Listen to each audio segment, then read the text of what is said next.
Hello and welcome.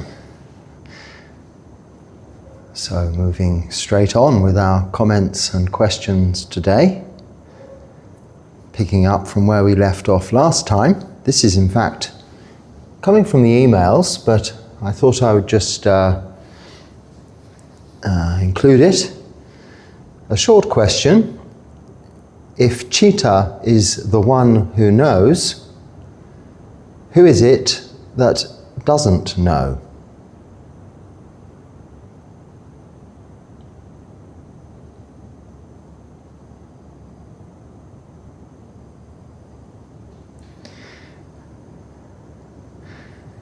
So I think I misread that question when I replied, but I don't think that necessarily changes the answer, that Chitta is mind as opposed to the thinking brain. The thinking brain, nama, the amalgamation of sense consciousness, mental formations and recollection,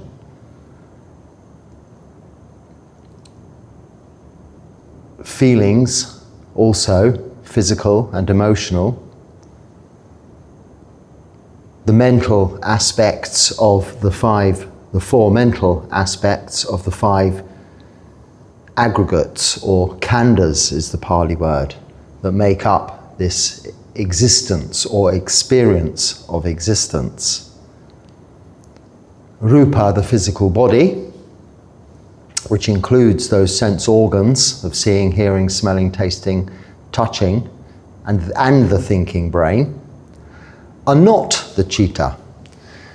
So there is no who and there is no one. There is no one who knows. There is no who that is not knowing.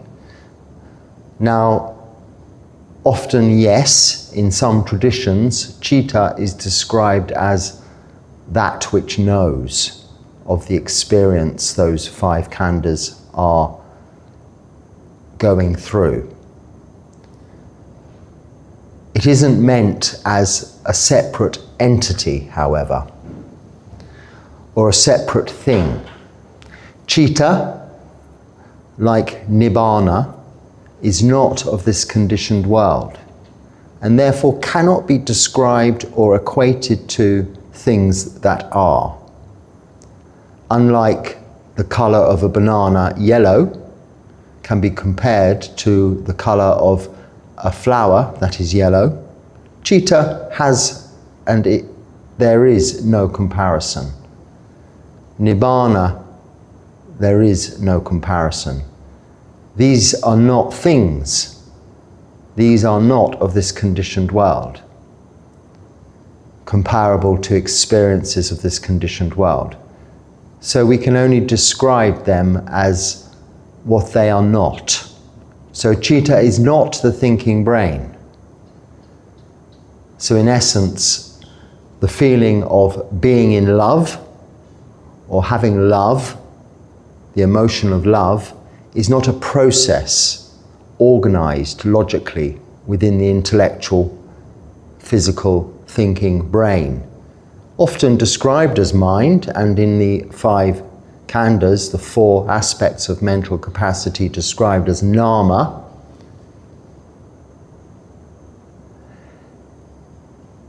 It is not. We cannot describe the feeling of being in love as something that is logical, intellectual, or a capacity of the thinking brain. It isn't in a specific place about Rupa, this physical body. So we cannot actually answer a question that is based on a one or another when Chitta doesn't relate to either. So I hope that clears that up a little.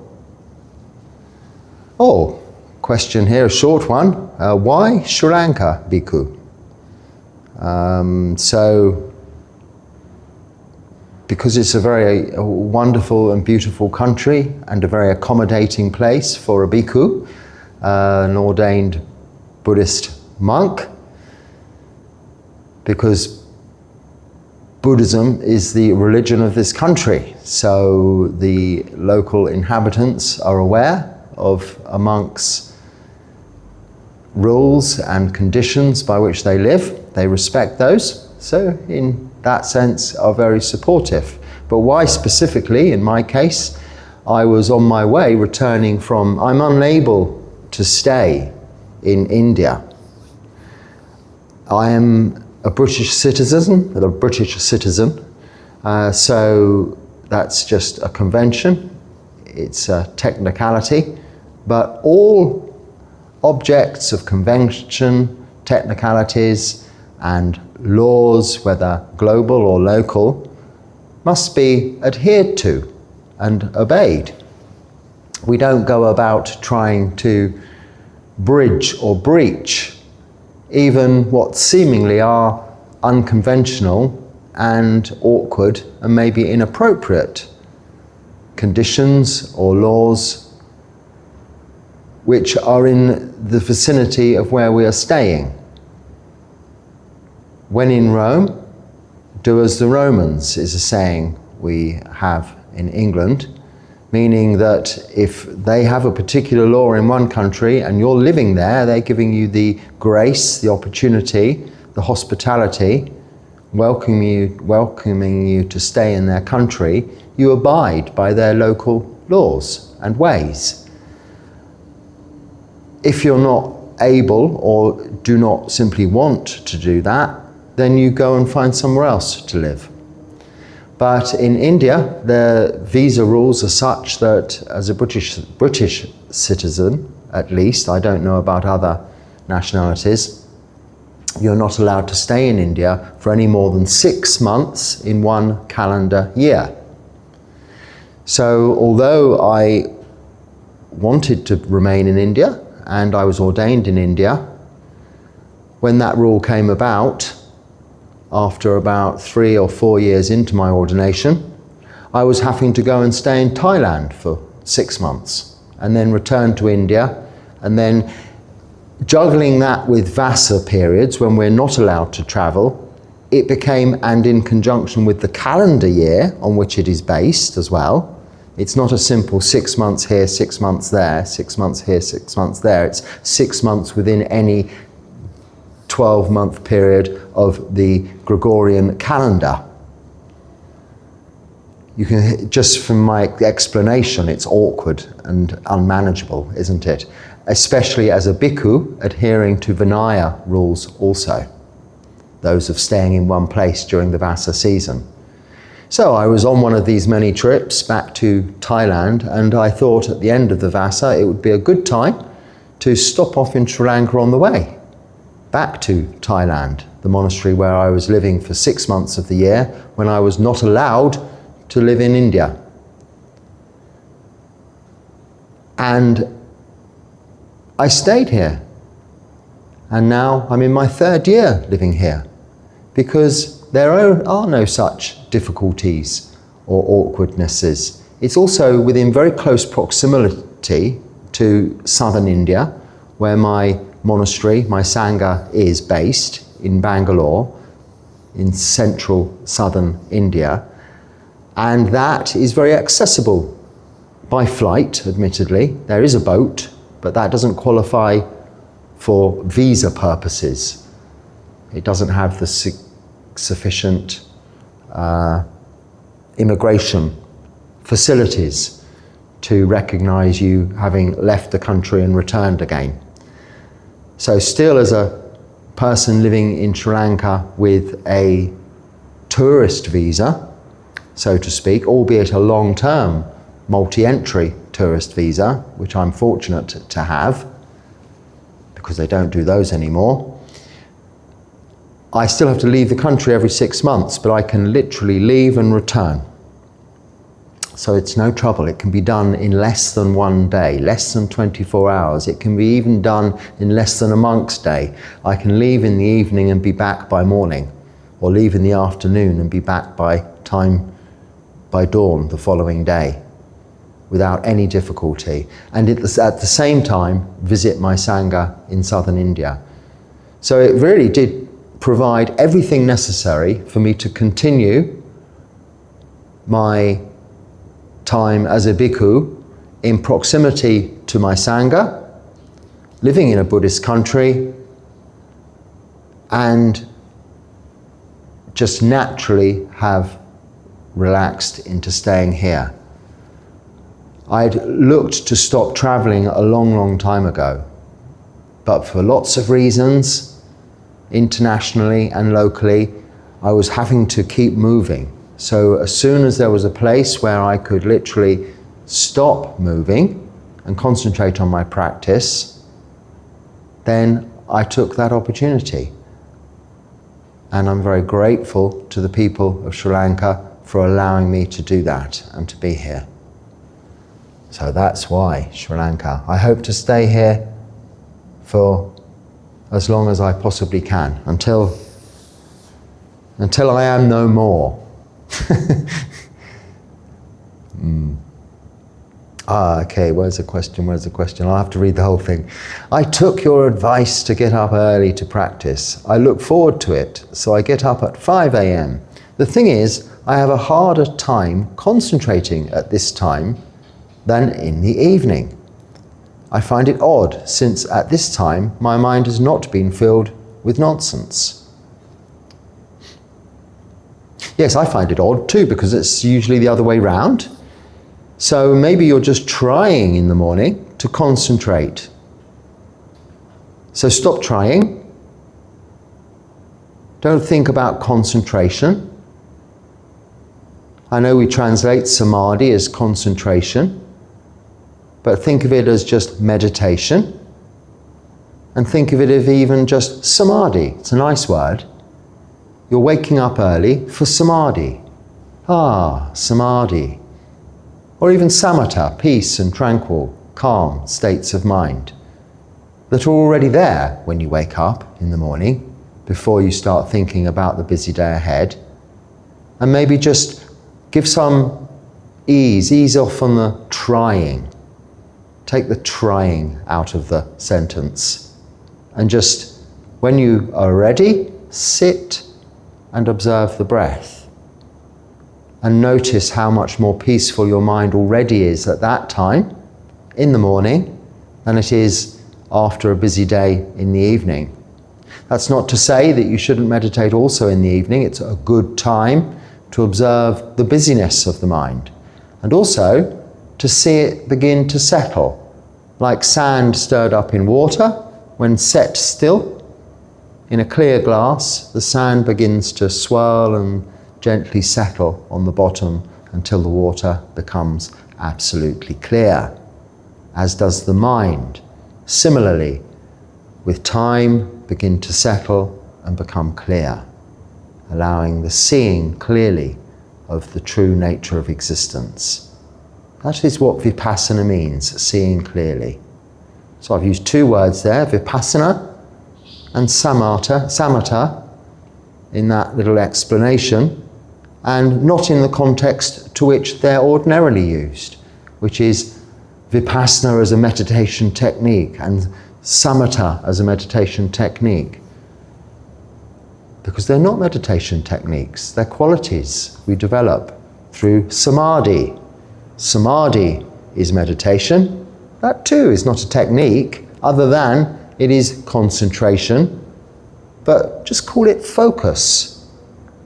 Now, if you're watching a really good movie or reading a good book, it attracts your attention. It distracts you from all that's going on around you. That's as your meditation object can be. Soft and subtle as it might be, the breath, it can be of huge interest. You can become absorbed in it, and no more easily so than very early in the morning, when there is less around to disturb you. Like now, sitting here, peacefully, quietly. I have put some food for the local cats to stop them jumping around on me and in here and moving the camera. So sometimes we need to make a few adjustments. And then we can enjoy samadhi. So stop trying, just enjoy it. And if it just feels like you're sitting there doing nothing, that's good. Keep doing that. It soon will become something you absorb into, like that movie or that book. Something that you enjoy, like the distraction of a movie or a book. Yes, I spoke too soon. The food is obviously finished. We have a visitor, various visitors. Anyway, welcome to them all. Sabbe sata sukhi hotu. May all beings be happy and well. So you're not odd, we all have different experiences. There's nothing that is, we're all individual, all experiencing different things. Another question, what's this about Sri Lanka? So since you live in Sri Lanka, I would like to recommend you to create a self-sufficient community of Buddhists. Perhaps this community can farm lots of bamboo for easy food supply. Well, Sri Lanka is a community of Buddhists. It isn't necessarily self-sufficient, let's say, in the world as a whole, but no doubt as it recovers from recent incidents and historic incidents, it will become so. It has all the resources here to do so. As Buddhist monks, we don't create such communities ourselves or get involved in those things. More, we are here to practice and by that example show others how they can do the same. We're not a social welfare system. Governments, politicians, charitable organisations and society itself is responsible for that, and it is that society, worldly life, that the bhikkhu has renounced for monastic life. So we sit on the sidelines to some extent, offering refuge of the triple gem, the Buddha, the Dharma and the Sangha, for those who wish to take refuge. And that extends to people of all faiths, religions and beliefs. They can still visit, they can practice meditation, as long as they can adhere to precepts, simple precepts of just not killing, stealing, sexual misconduct, lying or taking of intoxicants. Whilst they're here, everyone is welcome. As far as self-sufficiency is concerned, we don't farm. Buddhist monks themselves are not allowed to be self-sufficient. We have to be dependent on lay practitioners, on other people. This is what keeps the presence of Sangha in society, albeit as a separate organisation, thing, body. It is dependent on lay people in order that we remain in contact and therefore show them that example we are setting. Demonstrate to others how they can practice and also so as they can see what it is they can take refuge in.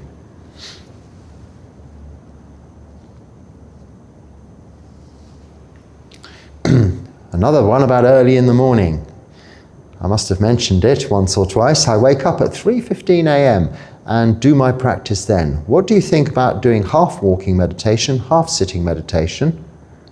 I'm doing a meditation course with Bhante Yuttadhammo where he's having me to do half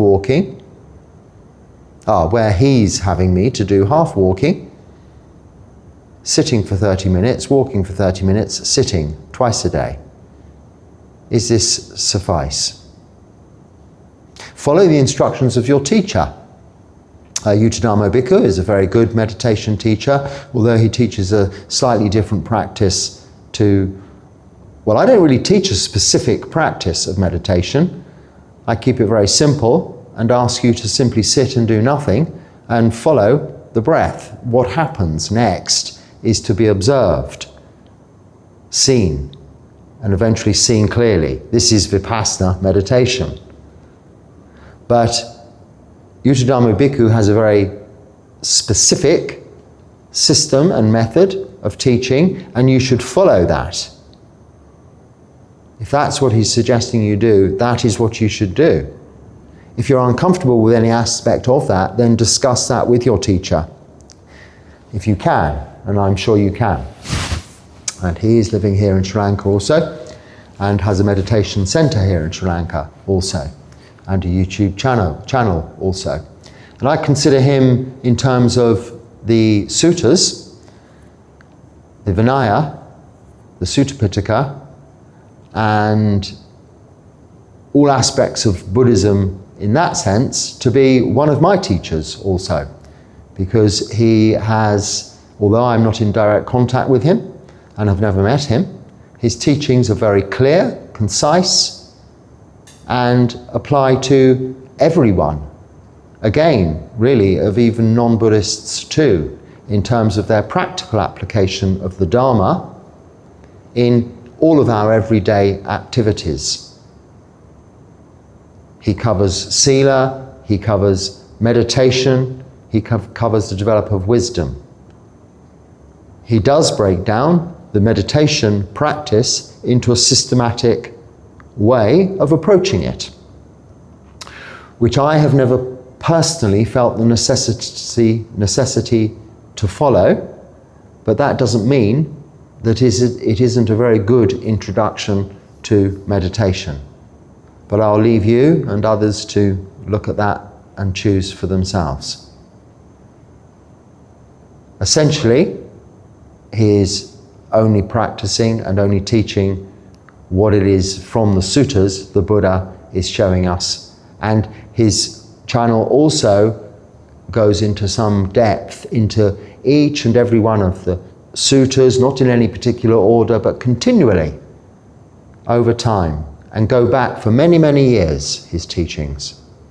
So you're under a very well-respected and renowned, experienced teacher there. And given that opportunity, don't go shopping around. You're only looking for excuses not to do as your teacher is instructing you to do. So no good going back and saying, oh, this monk says that and this monk says this. He'll no doubt just say, well, go there then. If you don't want to hear the words of the Buddha and practice what I teach, then you don't have to.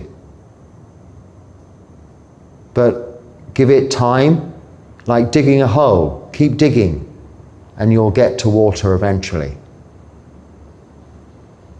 Well, at the moment, you wouldn't have to dig very much at all, of course, but normally speaking, when one's digging for a well, you dig and you dig and dig in on the same spot. If you keep going here and there and here and there, you'll never get anywhere. So stick with the instructions you are given. Now, personally, I would prefer to sit longer and pick up walking meditation when it's necessary. So if I'm feeling a little tired and dozing off and falling asleep, or if the mind is very, very restless.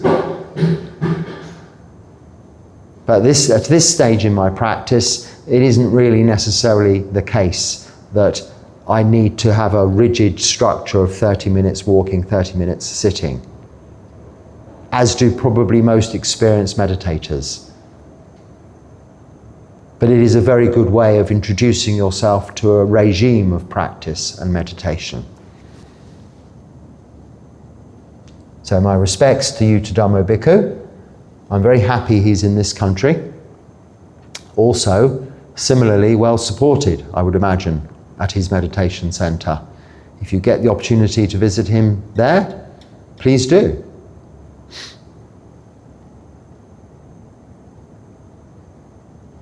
Oh, what's this? This is a... Would you happen to have any insight on how you became comfortable with sitting on the floor and meditating for longer periods of time? Oh, just through doing it. Just do it. You'll get used to it. But I've given a few talks on this subject, how to sit for a long time, on this channel. If you search for those, they are there, the physical positions and postures one adopts. But just build up to it gently.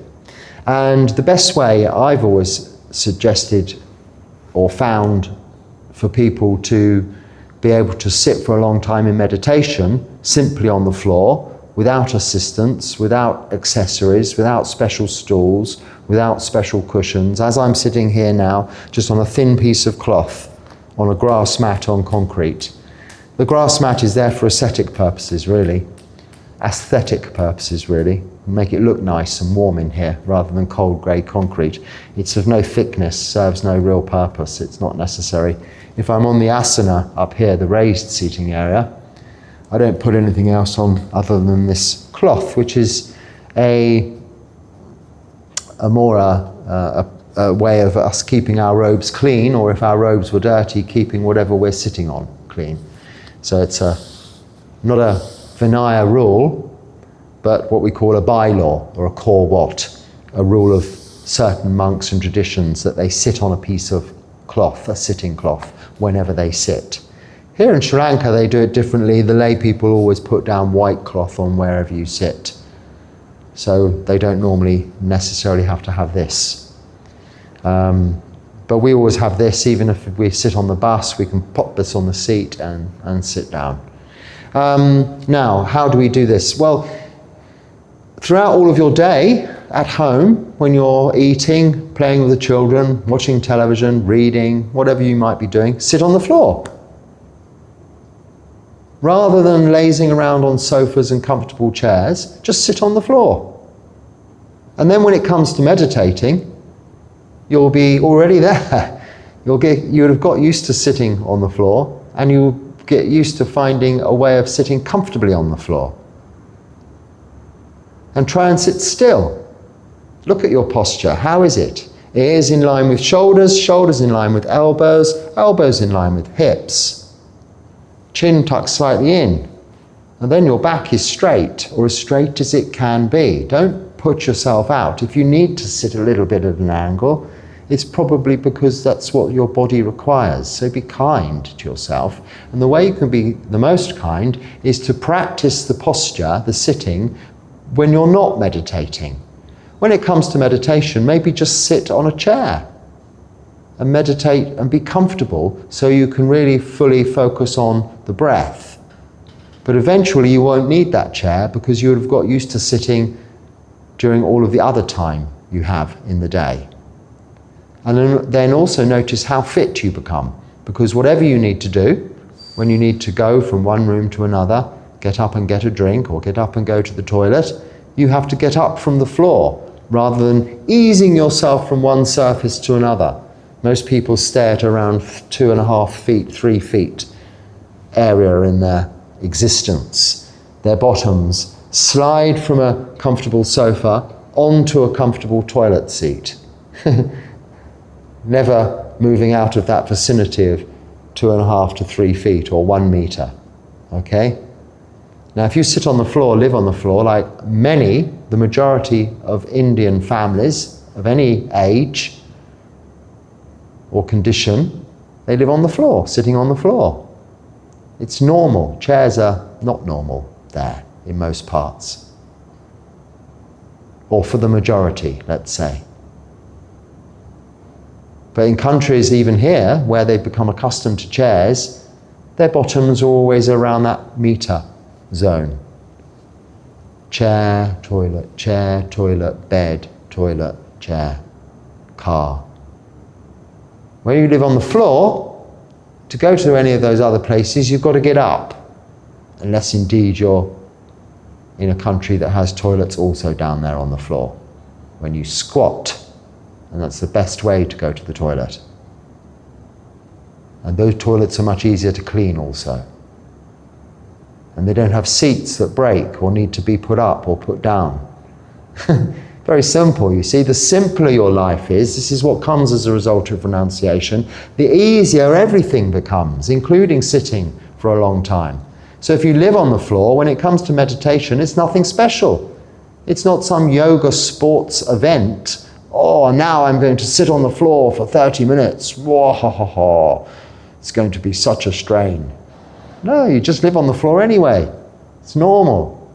But what is the strain is keeping your mind and your attention, your conscious awareness, that awareness, not the knowing, but real awareness of the meditation object, which brings in the knowing, that cheetah's wisdom, develops that wisdom of the cheetah to be with the experience of breathing, breathing in, breathing out, breathing in, breathing out. But practice all of the time whilst you're on the floor. You have another question. Oh, it's about a Dhammapada verse, the one where he robbed me, he abused me, he struck me, he overpowered me, he robbed me. Those who do not harbour such thoughts, that's not quite as I relate. He abused me, he struck me, he overpowered me, he robbed me. Those who harbour such thoughts do not still their hatred. He abused me, he struck me, he overpowered me, he robbed me. Those who do not harbour such thoughts still their hatred. So what it is saying is, by harbouring thoughts of your abusers, you do not still your hatred. You continue to have hatred. One of the defilements: greed, hatred, delusion. Lobha, dosa, moha. You'll have dosa, not for breakfast, but dosa as in the Pali word hatred. And your question is, your parents have been physically and emotionally abusive, blah, blah, blah. I don't mean this disrespectfully and dismissively. I'm just not going to read all of the details there. That's personal to you. But yes, it still applies to whether it's your parents or others. Don't think about it. Now, whether it is your parents or not, you can still separate yourself from that situation. Don't feel duty bound. Now, we should respect our parents for having brought us into the world, but if it is harmful to yourself, it isn't your duty to love them and take care of them. Duty is a very horrible word. Anything done out of a sense of duty is poisoned, is tainted, like responsibility. We should do everything out of loving kindness, metta, or karuna, compassion, in order that we can experience mudita, joy for other people. These are the Brahma Viharas, or 3 of them, we're developing with this practice, as well as upekkha, equanimity, which comes from developing those. Then, when people harm you, you have equanimity, you have compassion for their suffering. Their suffering is far greater than yours. They are having the karmic consequences of their abusing you. So there's no need to think about it, to dwell on it, and then your hatred is stilled.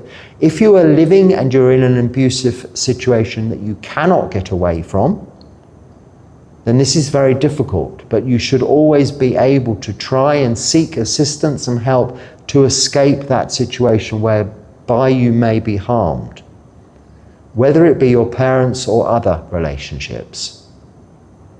It doesn't mean you're disrespectful to them, but you can still have love for them. Love and respect. Treat duty and responsibility as a dirty word and throw it in the bin. D-U-T-Y. Yes, duty is one of the most horrible 4-letter words in the English language,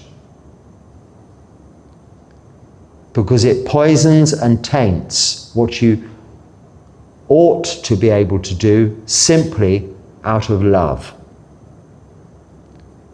Love which is pure, and not out of duty. Okay.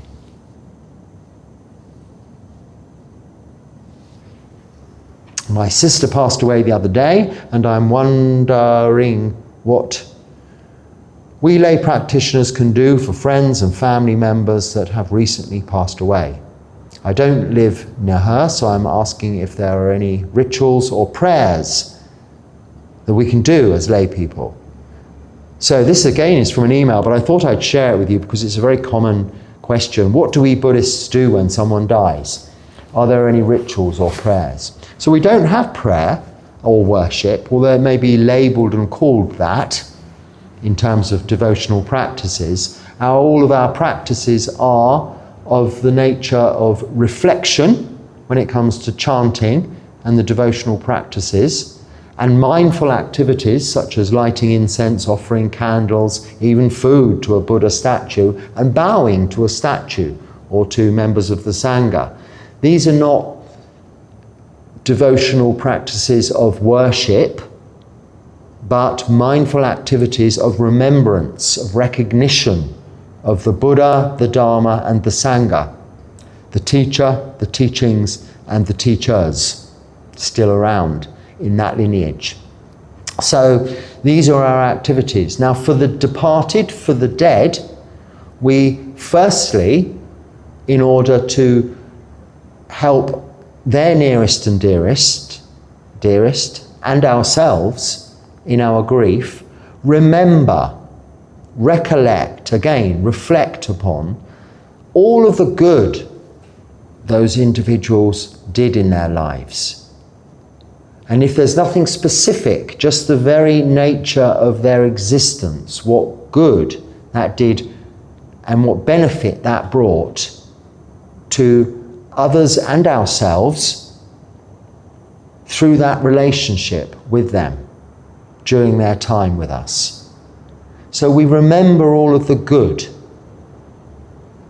And even when it's difficult to find much to remember specifically, just the fact that we had the opportunity to meet them, to know them,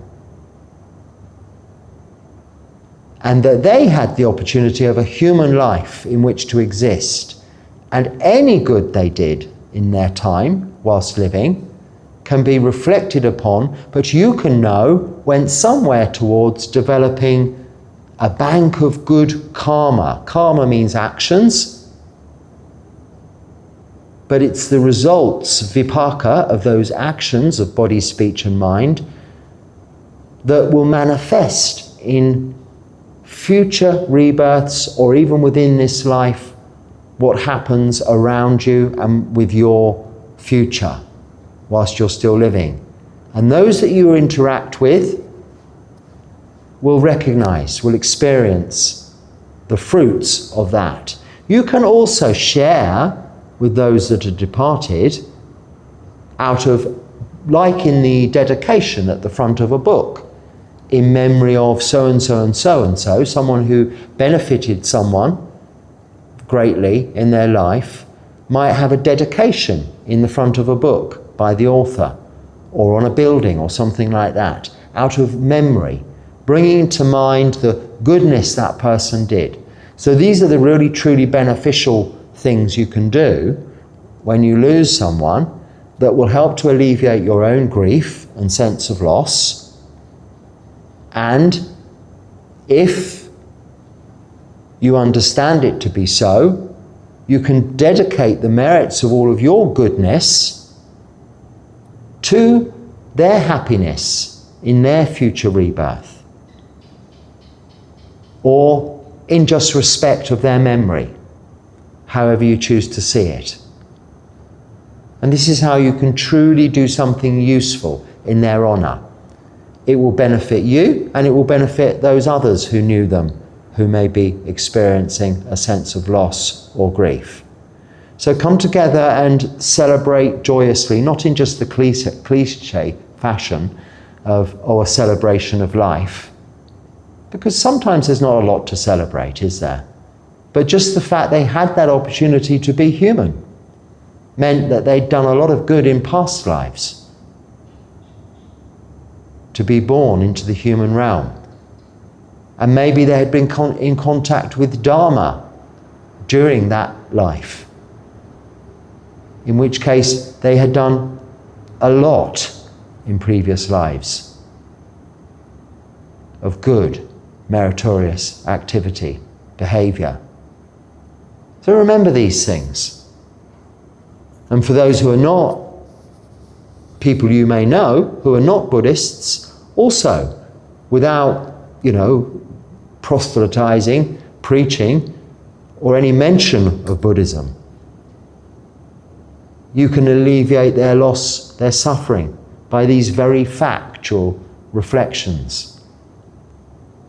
Well, we had the good fortune and opportunity to know them.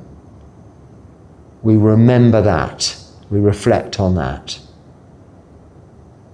And then all of your normal dedication, Buddhist devotional practices, you can dedicate to those that you have lost, recently and previously, or specifically on occasions when remembering that individual, you can dedicate those offerings, those things you are doing, good actions of body, speech and mind, or practices of generosity, of meditation, of developing wisdom, listening to Dharma talks. You can dedicate to all of that, those good actions, to their memory in their honor. And that really does help you and help others.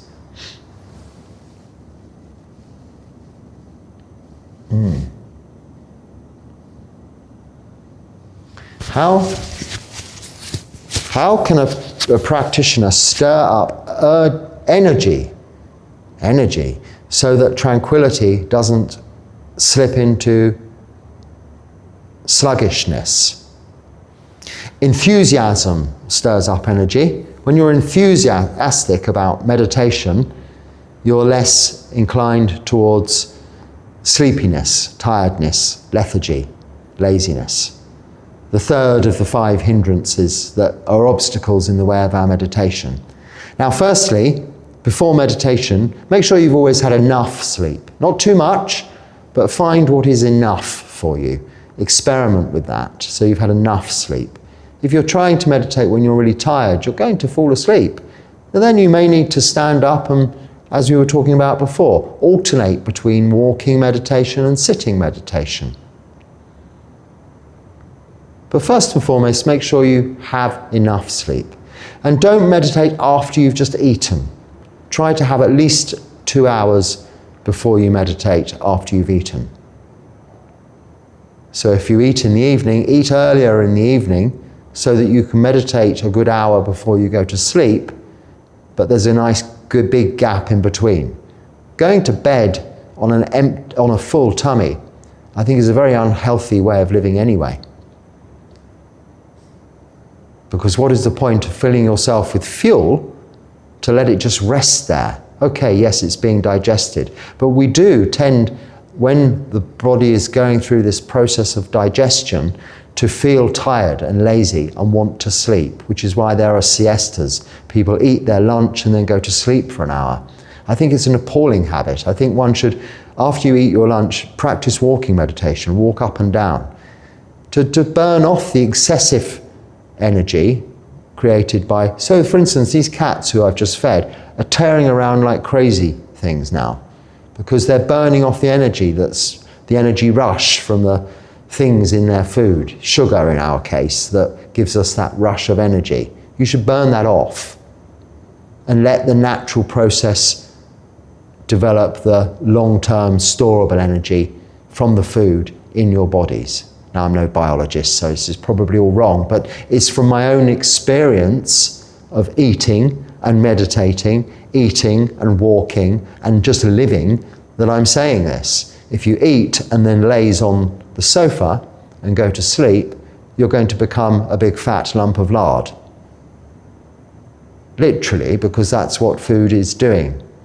But if you eat to fuel yourself and then remain active, the tiredness will soon pass, the food will be digested, and then you're ready to meditate energetically. And the food doesn't so quickly turn to fat. We all have different metabolic systems and reactions.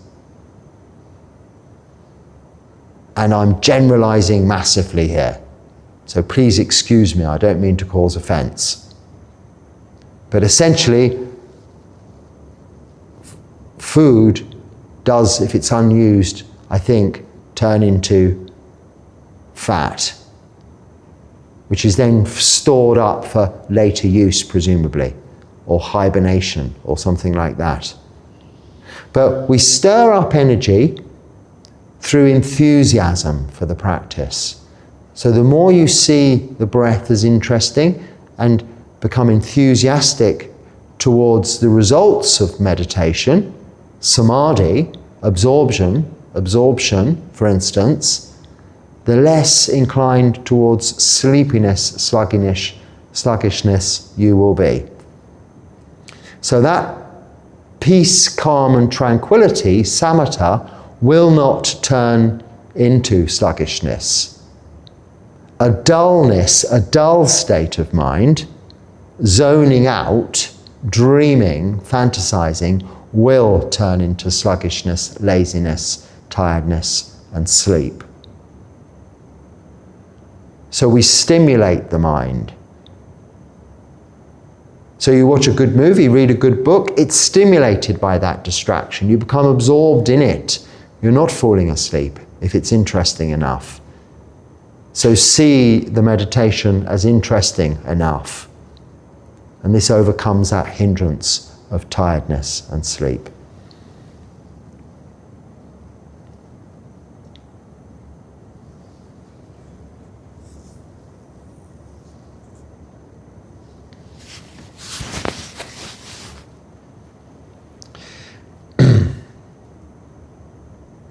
So I'm just reading through this whole bit about not wanting to become too personal and finding the question. Could I ask, did your marriage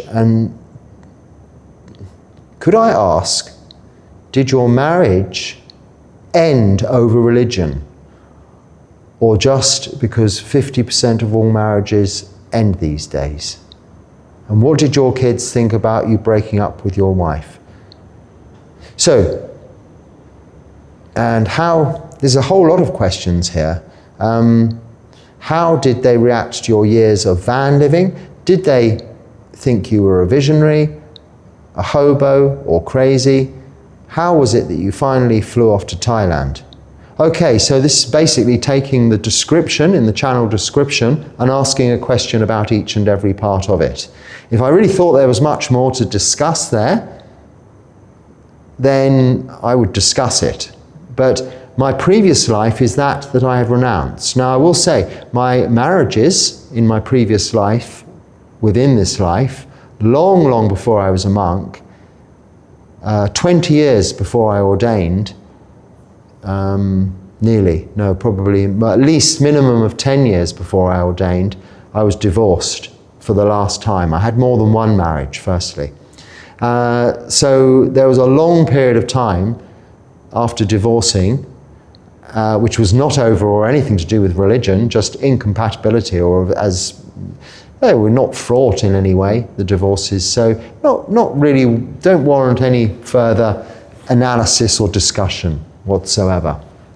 So as far as my children are concerned, by the time I came to ordain, they were adults. They weren't children. They were grown up in their 30s. Or approaching their 30s. They're in their late 20s maybe then. And yes, my children very supportive as to everything I've been doing. And they did not consider, maybe they considered me a hobo or crazy. It's fine.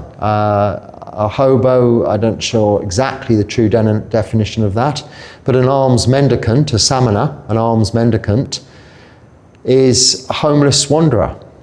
So in a sense, yes, you're a tramp, a hobo, a homeless person, but voluntarily, as opposed to out of necessity or misfortune. And there's quite a difference between that. Someone who's homeless because they are forced to be homeless and don't want to be is very different to someone who voluntarily puts himself in that position. as I did. So they were and remain supportive of my life as a bhikkhu. So, and why I went to Thailand was because it was the place most appropriate for my age and circumstances to be trained in monastic life. So my marriages ended for whatever reasons they did. They came to an end many decades before I even began meditation, let alone discovered Buddhism, and nothing to do with religion. My children were grown up and fully supportive of anything I have done historically or I am doing now, as I support them in everything they are doing. As long as my children are happy, I am happy. As my mother says to me, as long as you are happy, she is happy. So my mother is happy that I'm doing what makes me happy. I'm happy that my children are doing what makes them happy or content. This is the priority, your children's contentment. And my parents, I only have my mother remaining alive, is happy that I am content in what I'm doing. So the point of that description, that short biography, is what led to what I'm doing now, to give some background as to where I'm coming from, not to be opened up into discussion. I appreciate you do say, and give me the opportunity not to answer this question here by saying you don't want to get too personal, but you think it will be useful for me to talk about it. The problem being that everyone's personal circumstances are always very different, and family situations are all very different and individual, and one must look at them all on that basis. However, one must also see that going into monastic life is a path of renunciation. Nekama is the Pali word for renunciation, giving up, letting go of, or at least physically leaving behind you, putting down the household life. So all of those things there, even if they were difficult situations, which none of them were, you're leaving behind you anyway for the life of a renunciant, and having nothing more to do with it. So I only have a little contact with my family now, just my mother regularly, because it's necessary for us to keep in touch with our mothers, isn't it? And she's in her 80s now, 84 nearly. So she asks us after my well-being and I ask after hers. But nothing more than that. We don't discuss politics or the rest of the family or anything like that. Just we're aware of each other's well-being. And my eldest son of 3 sons, 3 children, he's in touch because he is also a meditator. He comes to Sri Lanka for meditation practice. He's involved with various other organizations in meditation other than the Sangha that we speak of here. He's involved with Goenka and also another international meditation organization. And we have similar interests in that respect. So he visits me once a year or so. We share a few conversations and then he goes off to his retreats and does what he does. But other than that, I have no real contact with my family now. And I lost contact with my previous, well, I didn't lose contact when I divorced back as long ago as it was. Back then, I had no further contact or necessity to have any contact with my previous wife or wives. We had clean break settlement divorces, end, boom, finished. So, on that note, I should leave it there. And hope there is something that is useful for you in its content of what we've talked about today. But if not, just let it go and put it down and don't let it bother you. But please come back next time to talk about more how we can practically apply Dharma to all of our lives and our daily activities of body, speech and mind. Until next time, be happy and stay well. Sukhi Hotu.